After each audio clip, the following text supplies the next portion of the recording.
And that's maybe the most shameless thing. You know, my friends, I've only been in politics for 2 years. So maybe if I'd been a career politician like Kamala Harris, I would be shameless enough to do what she does, which is stand in front of the American people and say, on day one, I'm going to make everything better.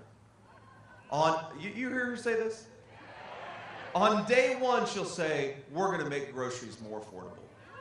On day one, she'll say, we're going to secure that southern border. And every one of us is sitting there saying, Kamala, day one was 1,400 days ago. What the hell have you been doing that whole time?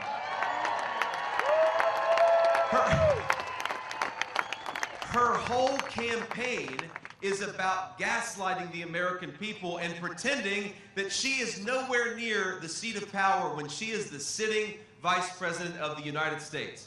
She talks about wanting change. Well, I agree, Kamala Harris. That's something that we agree on, and the best way to deliver change for the American people is to get back to the common sense leadership of Donald Trump and to stay the hell away from Kamala Harris and her broken policies.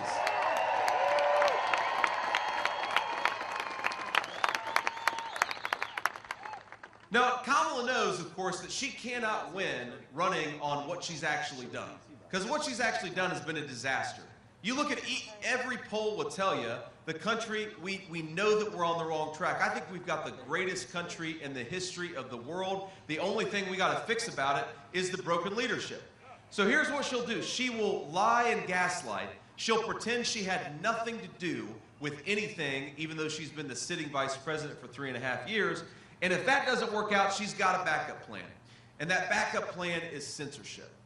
Now, I was asked earlier today, how do you bring a divided country back together?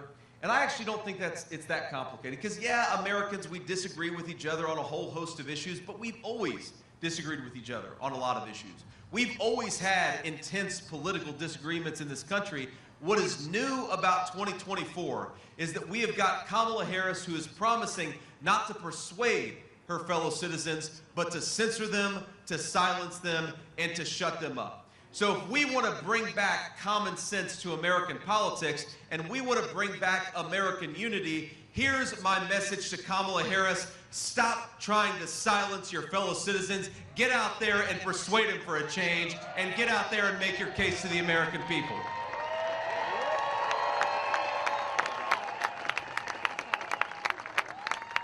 And I think this is actually the biggest reason why Donald Trump has built the biggest, most diverse tent in the history of the Republican Party. Think about this.